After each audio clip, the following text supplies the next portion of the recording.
हाय नमस्कार दोस्तों। Electrician ITI knowledge YouTube channel पर आपका हार्दिक स्वागत है। दोस्तों काफ़ी दिनों से हेल्थ प्रॉब्लम के कारण आप लोगों के बीच में उपलब्ध नहीं हो सके, लेकिन आप लोगों की दुआ और प्यार से फिर से हम स्वस्थ हुए और फिर से एक बार आपके बीच में फिर से एक बार हाजिर। दोस्तों आज का हमारा टॉपिक है ट्रांसफॉर्मर पार्ट 5 और इसमें पढ़ने वाले हैं कि ट्रांसफॉर्मर की वाइंडिंग में उत्पन्न होने वाले विद्युत वाहक बल समीकरण की हम चर्चा करने वाले हैं। दोस्तों ट्रांसफॉर्मर जो है एसी पर ही कार्य करता है और अगर डीसी पर आप इसको जोड़ दोगे तो प्रेरक प्रतिघात के अभाव में सेकेंडरी में कोई ईएमएफ इंड्यूक्ट नहीं होगा और प्रेरक प्रतिघात के अभाव में जो है प्राइमरी वाइंडिंग जल जाएगी। तो दोस्तों ट्रांसफॉर्मर में दो वाइंडिंग होती है, एक प्राइमरी और सेकेंडरी। तो प्राइमरी जो वाइंडिंग होती है उस प्राइमरी वाइंडिंग में उत्पन्न ईएमएफ जो होता है उसको अपन ईपी नाम से जानते हैं और जो अपना जो प्रोड में उत्पन्न अधिकतम जो चुंबकीय फ्लक्स है उसको अपन फाइनेक्स से जानते हैं और सेकेंडरी में इंड्यूस्ड जो ईएमएफ है उसको अपन ईएस से जानते हैं और प्राइमरी में जो टर्न लगाते हैं अपन उनको अपन एनपी से जानते हैं और सेकेंडरी में जो टर्न लगाते हैं उनको एनएस से जानते हैं। तो सबसे पहले अपन प्राइमरी में उत्पन्न विद्युत वाहक बल की चर्चा करें तो प्राइमरी में उत्पन्न विद्युत वाहक बल ज्ञात करने के लिए 4.445 max F into N P formula काम में लेते हैं। दोस्तों इस फार्मूले में ईपी है, ईपी जो है वो है प्राइमरी में उत्पन्न विद्युत वाहक बल वोल्ट में, प्राइमरी में उत्पन्न विद्युत वाहक बल वोल्ट में और ये फाइनेक्स जो है वो है अधिकतम चुंबकीय फ्लक्स, अधिकतम चुंबकीय फ्लक्स किसमें? वेबर में। दोस्तों आपको यह क्लियर होना चाहिए, जो चुंबकीय फ्लक्स होता है, चुंबकीय फ्लक्स की इकाई होती है वेबर, दूसरी होती है मैक्सवेल भी जो है चुंबकीय फ्लक्स की ही इकाई होती है और एक तो होता है दोस्तों चुंबकीय फ्लक्स, दूसरा होता है चुंबकीय फ्लक्स घनत्व बी मैक्स। ये है चुंबकीय फ्लक्स घनत्व,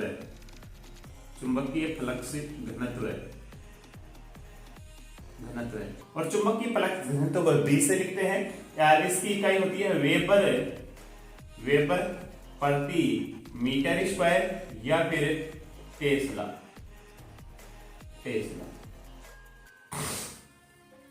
ये दोस्तों एफ जो है ये फ्रीक्वेंसी है, आपूर्ति आवृत्ति है और इसकी ऐसे इकाई जो होती है हर्ट्ज होती है। दोस्तों जो भारतीय जो लाइन है, भारतीय पारेषण लाइन है, भारतीय जो पारेषण लाइन उनकी जो फ्रीक्वेंसी है वो दोस्तों आपको पता होना चाहिए 50 हर्ट्ज है और जो डीसी पारेषण लाइन है, डीसी पारेषण जो लाइन है उनकी फ्रीक्वेंसी दोस्तों 0 होती है, 0 हर्ट्ज। और जो अमेरिका में अगर पूछा जाए कि अमेरिका में एसी लाइनों की फ्रीक्वेंसी कितनी होती है तो अमेरिका में एसी जो लाइन होती है उनकी फ्रीक्वेंसी जो होती है वो होती है 60 हर्ट्ज। अच्छा दोस्तों उसके बाद में एनपी जो है, एनपी है प्राइमरी लपेटे या प्राइमरी ट्रन। जो ट्रन जो होते हैं वो सुपर इनेमल्ड या रोगन रोधित तांबे के वायर से ये ट्रन लपेटे जाते हैं। तो दोस्तों प्राइमरी में उत्पन्न विद्युत वाहक बल को ज्ञात करने के लिए ये अपने पास फार्मूला है और अगर ये फार्मूला ऑप्शन में न हो दोस्तों, ये जितने भी अपन नोट्स लिखते हैं इनको एक बार स्क्रीनशॉट ले लिया करो आप, ताकि आपको नोट्स बनाने में कोई प्रॉब्लम ना हो। यहां पे अगर ये फॉर्मूला न हो कि बताइए निम्न में से ट्रांसफॉर्मर की प्राइमरी में उत्पन्न विद्युत वाहक बल ज्ञात करने का फार्मूला कौन सा है, अगर ये फार्मूला न हो ऑप्शन में तो ध्यान रखना है, इसको हल्का सा घुमा भी देता है। प्राइमरी में उत्पन्न विद्युत वाहक बल ज्ञात करने का दूसरा फार्मूला होगा 4.44 ये चुंबकीय फ्लक्स आपको पता होना चाहिए, जो चुंबकीय फ्लक्स है ना, चुंबकीय फ्लक्स को B इंटू ए, यानी कि चुंबकीय फ्लक्स घनत्व इंटू कोण क्षेत्रफल, तो यहां पे दे देगा इंटू बी मैक्स इंटू ए इंटू एन पी। ध्यान रखना दोस्तों, ये दोनों जो फार्मूले हैं वो प्राइमरी में उत्पन्न विद्युत भागबल ज्ञात करने के ही हैं। बस अंतर केवल ये है कि यहाँ पे चुंबकीय फ्लक्स, यहाँ पे जो है चुंबकीय फ्लक्स दे रखा है, यहाँ पे चुंबकीय फ्लक्स जो है उसकी जगह चुंबकीय फ्लक्स घनत्व और क्षेत्रफल दे रखा है। तो कई बार यहां से न्यूमेरिकल भी पूछता है और कई बार ऐसे भी पूछ लेता है। आप ध्यान रखना कि B बराबर क्या होता है, यानी कि चुंबकीय फ्लक्स घनत्व बराबर क्या होता है। तो चुंबकीय फ्लक्स घनत्व बराबर क्या होगा, आपको पता होना चाहिए। चुंबकीय फ्लक्स घनत्व बराबर, चुंबकीय फ्लक्स घनत्व बराबर होगा चुंबकीय फ्लक्स बटे क्षेत्रफल। तो ये भी आपको पता होना चाहिए कि चुंबकीय फ्लक्स बराबर क्या होगा, चुंबकीय फ्लक्स घनत्व बराबर क्या होगा। चुंबकीय फ्लक्स ना दे और चुंबकीय फ्लक्स घनत्व और क्षेत्रफल दे दे तो भी आप प्राइमरी में उत्पन्न विद्युत भागबल की गणना आसानी से कर सकते हैं। ये तो था दोस्तों प्राइमरी में उत्पन्न विद्युत भागबल। अब चर्चा करेंगे हम सेकेंडरी में उत्पन्न विद्युत भागबल की। तो सेकेंडरी में उत्पन्न विद्युत भागबल याद करने के लिए 4.44 phi max F into N S, यहां पर वही चर्चा है। ये सेकेंडरी में उत्पन्न विद्युत भागबल है। ये 5x अधिकतम चुंबकीय फ्लक्स है, F यहाँ पे आवर्ती है। तो आवर्ती का आपको पता है, प्राइमरी व सेकेंडरी जो होती है, सेकेंडरी उन दोनों में फ्रीक्वेंसी समान होती है, फ्रीक्वेंसी समान होती है। और ये आपके NS का मतलब है सेकेंडरी ट्रंक। और इसका भी ये दूसरा फार्मूला है, ES बराबर हो जाएगा 4.445 मैक्स की जगह दे देगा B इंटू ए इंटू F इंटू NS। ये फॉर्मूला भी दोस्तों जो है वो सेकेंडरी में उत्पन्न विद्युत भागबल की गणना करने के लिए ही है। तो प्राइमरी और सेकेंडरी में उत्पन्न विद्युत भागबल की गणना आप आसानी से कर सकते हैं। दोस्तों आपको पता होना चाहिए कि जो ट्रांसफॉर्मर की वाइंडिंग में उत्पन्न ईएमएफ जो है वो स्थितिजन्य विद्युत भागबल होता है। फेराडे के प्रेरणा नियमानुसार उत्पन्न विद्युत भागबल दो प्रकार का होता है। एक होता है गतिजन्य विद्युत भागबल जिसको बोलते हैं डायनेमिकली ईएमएफ, और एक होता है स्थितिजन्य विद्युत भागबल स्टैटिकली ईएमएफ। जो आपके जनितर होते हैं, अल्टरनेटर होते हैं, उनमें उत्पन्न विद्युत भागबल जो होता है वो गतिजन्य विद्युत भागबल होता है, डायनेमिकली ईएमएफ इंड्यूस्ड उसमें होता है। जबकि आपका जो ट्रांसफार्मर है, आपको पूछा जाएगा कि ट्रांसफार्मर में किस टाइप का विद्युत भागबल जनरेट होता है ट्रांसफार्मर के सेकेंडरी में। तो ट्रांसफार्मर में जो दोस्तों ट्रांसफार्मर की वाइंडिंग में किस टाइप का ईएमएफ जो है इंड्यूस्ड होता है, तो आप ध्यान रखना स्थितिजन्य जिसको आप बोलते हो स्टैटिकली ईएमएफ जो होता है इंड्यूस्ड होता है, पैदा होता है। ट्रांसफार्मर में कोई गतिजन्य ऊर्जा नहीं होता है, इसलिए इसमें उत्पन्न विद्युत भागबल जो होता है स्थितिजन्य विद्युत भागबल कहलाता है। और जो आपका ध्यान रखना, आपका जो जनितर होता है ना, जनितर जो होता है, जनितर या आपका अल्टरनेटर, इनमें उत्पन्न विद्युत भागबल जो होता है वो होता है गतिजन्य ईएमएफ जिसको आप बोलते हैं डायनेमिकली ईएमएफ। ये आप जरूर ध्यान रखें। ट्रांसफार्मर के जितने भी न्यूमेरिकल हैं वो हम टॉपिक के लास्ट में करेंगे, जितने भी न्यूमेरिकल हैं। और उससे पहले दोस्तों हम एक बार ट्रांसफार्मर जो होता है उसकी केवीए याद करने के लिए एक फॉर्मूला होता है। अभी हमने पढ़ा ट्रांसफार्मर की प्राइमरी में उत्पन्न विद्युत भागबल, फिर हमने पढ़ा ट्रांसफार्मर की सेकेंडरी में उत्पन्न विद्युत भागबल, और अब हम पढ़ रहे हैं कि ट्रांसफार्मर की केवीए रेटिंग याद करने का फार्मूला। तो केवीए आपको पता है केवीए क्या है, एक होता है, पहले हम पढ़ाते हैं आपको पावर फैक्टर, और पावर फैक्टर बराबर क्या होता है आपको पता है, पावर फैक्टर बराबर होता है वास्तविक शक्ति बटे आभासी शक्ति। तो वास्तविक शक्ति को आप किलोवाट में प्रदर्शित करते हैं और आभासी शक्ति को केवीए में। तो यहां से ट्रांसफार्मर की केवीए रेटिंग निकल के आ जाएगी। ये सीधा सा फार्मूला है किलोवाट बटे cos फाई। तो ये पावर फैक्टर नीचे आ जाएगा। तो ये ट्रांसफार्मर की केवीए रेटिंग निकालने का फार्मूला होता है। आपको यहाँ पे दे देगा ट्रांसफार्मर इतना लोड 4000 किलोवाट के लोड के साथ संचालित है, इतने पावर फैक्टर पर काम कर रहा है, तो इस ट्रांसफार्मर की केवीए रेटिंग कितनी होगी। या हो सकता है ट्रांसफार्मर की केवीए रेटिंग दे दे आपको कि भाई 500 केवीए का है, 500 केवीए का ट्रांसफार्मर है और 0.95 पावर फैक्टर पर ये कार्य कर रहा है, तो ये इतना लोड वहन कर सकता है, ये भी पूछ सकता है। तो अगर इसकी लोड वहन क्षमता बराबर क्या आ जाएगा, केवीए इंटू पावर फैक्टर।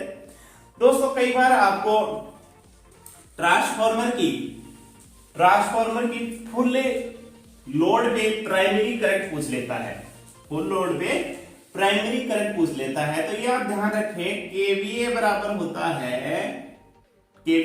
होता है आईपी इंटू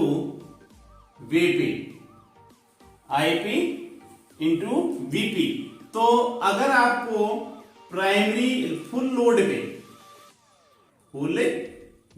पर अगर आपको प्राइमरी करंट पूछ ले तो फार्मूला होगा केवीए इंटू 1000 बटे में वीपी।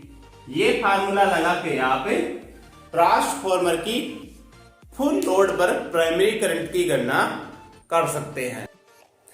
और सेकेंडरी में फुल लोड धारा पूछे तो भी यही फॉर्मूला लगेगा, लेकिन थोड़ा सा अंतर हो जाएगा। सेकेंडरी फुल लोड पे सेकेंडरी करंट की अगर गणना करवा रहा है तो वही फार्मूला वही आएगा, केवीए ट्रांसफार्मर की कितनी रेटिंग है, केवीए इंटू 1000 बटे में, यहां पे प्राइमरी वोल्टेज था तो यहाँ पे सेकेंडरी वोल्टेज का हमें भाग दे देंगे, तो आपके पास सेकेंडरी फुल लोड पे करंट आ जाएगी। यहाँ पे दोस्तों आपको ये फार्मूला अच्छी तरह से याद रखना है। एक बार इसका स्क्रीनशॉट ले लें आप, तो मैं फिर आगे बढ़ जाता हूं।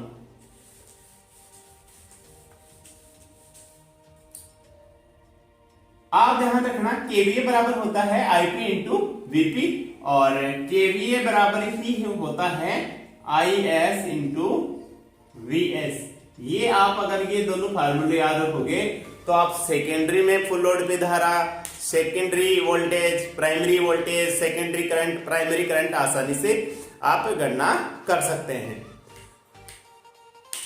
दोस्तों अब आगे बढ़ते हैं हम एक बार ट्रांसफार्मर रेशियो ट्रांसफॉर्मेशन अनुपात जिसको अपन बोलते हैं कि ट्रांसफार्मर की सेकेंडरी में उत्पन्न विद्युत वाहक बल या ट्रांसफार्मर के सेकेंडरी में लपेटे हैं और प्राइमरी में उत्पन्न विद्युत वाहक बल और प्राइमरी में लगाए गए लपेटों का जो अनुपात है वो ट्रांसफार्मर रेशियो कहलाता है। और ट्रांसफार्मर रेशियो के आधार पर ही हम बोलते हैं कि ट्रांसफार्मर स्टेप डाउन है या ट्रांसफार्मर स्टेप अप। तो ट्रांसफार्मर रेशियो जो है उसको हम कैसे इंगित करते हैं, और ट्रांसफार्मर रेशियो बराबर होता है ई एस बटे ई पी बराबर एन एस बटे एन पी बराबर आई पी बटे आई एस। ये करंट जो है इनके वोल्टेज के इंड्यूस्ड ईएमएफ के विलोम होती है, इसलिए इसको आईपी बटे आईएस लिखा जाता है। और अगर इंपेडेंस को भी सम्मिलित कर लिया जाए तो ZS बटे ZP। ये दोस्तों ट्रांसफार्मर रेशियो है, और यहां पे से आपको काफी से न्यूमेरिकल पूछ लेता है कि यहीं से आपको पूछ लेता है, आपको 4 में से 3 कोई भी इकाई दे देगा आपको, और ये जैसे मान लो सेकेंडरी टर्न दे देगा, प्राइमरी टर्न दे देगा, सेकेंडरी वोल्टेज दे देगा, और आपको क्या पूछ लेगा, प्राइमरी में उत्पन्न विद्युत वाहक बल पूछ लेगा। यहाँ अगर आपकी ट्रांसफार्मर रेशियो अगर आपको याद है ES बटे EP, NS बटे NP, IP बटे IS। अगर आपको ये ट्रांसफार्मर रेशियो है तो आप primary current, secondary current, secondary turn, primary turn, secondary voltage, primary voltage, ये सभी चीजें आप आसानी से इनकी गणना कर सकते हैं। अच्छा, ट्रांसफार्मर रेशियो के का मान, अगर ध्यान रखना, ट्रांसफार्मर रेशियो का मान अगर इकाई है, ट्रांसफार्मर रेशियो का मान इकाई है तो आपका ट्रांसफार्मर होगा आदर्श ट्रांसफार्मर। आदर्श ट्रांसफार्मर जिसको आप आदर्श ट्रांसफार्मर होता है, उसमें किसी प्रकार की कोई लॉस नहीं होती है, किसी प्रकार की कोई चुंबकीय क्षरण नहीं होता है, कोई लीकेज नहीं होता है, किसी प्रकार का कोई भी उसके अंदर हानि नहीं होती है, जैसे copper loss, iron loss, stability loss, किसी प्रकार का कोई लॉस नहीं होता है। और जो आदर्श जो दक्षता जो है उसकी 100% होती है। और अगर ट्रांसफार्मर रेशियो जो है उसका मान इकाई से कम है तो ध्यान रखना आपका ट्रांसफार्मर है स्टेप डाउन, अपचाई ट्रांसफार्मर जिसको आप अपचाई ट्रांसफार्मर जिसको आप बोलते हैं, अपचाई ट्रांसफार्मर। और अगर आपका ट्रांसफार्मर रेशियो का मान इकाई से ज्यादा है, इकाई से ज्यादा है तो आपका ट्रांसफार्मर होगा स्टेप अप, जिसको आप बोलते हैं ऊंचाई, ऊंचाई। मैं यूं भी बोल सकता हूं, अगर आपको यहां दिख रहा होगा, ध्यान रखना, अगर सेकेंडरी और प्राइमरी टर्न अगर बराबर होंगे तो आदर्श ट्रांसफार्मर होगा। या मैं यूं भी बोल सकता हूं, अगर आपके पास सेकेंडरी जो है, सेकेंडरी में टर्न जो है वो प्राइमरी से कम होंगे तो आपका ट्रांसफार्मर होगा स्टेप डाउन। और आपके पास अगर सेकेंडरी में टर्न जो है वो प्राइमरी से ज्यादा होंगे तो आपका ट्रांसफार्मर होगा स्टेप अप। उम्मीद है आपने सभी स्क्रीनशॉट ले लिए होंगे। और अब बढ़ते हैं फिर से आगे। दोस्तों, आज के इस टॉपिक में हमने पढ़ा है कि एक बार फिर से मैं आपको रिवीजन करवा देता हूं। आज की इस क्लास में हमने पढ़ा है कि ट्रांसफार्मर की प्राइमरी में उत्पन्न विद्युत वाहक को ज्ञात करने के लिए 4.45x F इंटू एन वाला NP वाला फॉर्मूला काम में लेते हैं। सेकेंडरी में ज्ञात करना है तो वही फॉर्मूला है 4.445x F इंटू NS। ध्यान रखना दोस्तों, प्राइमरी और सेकेंडरी में आवर्ती सेम होती है।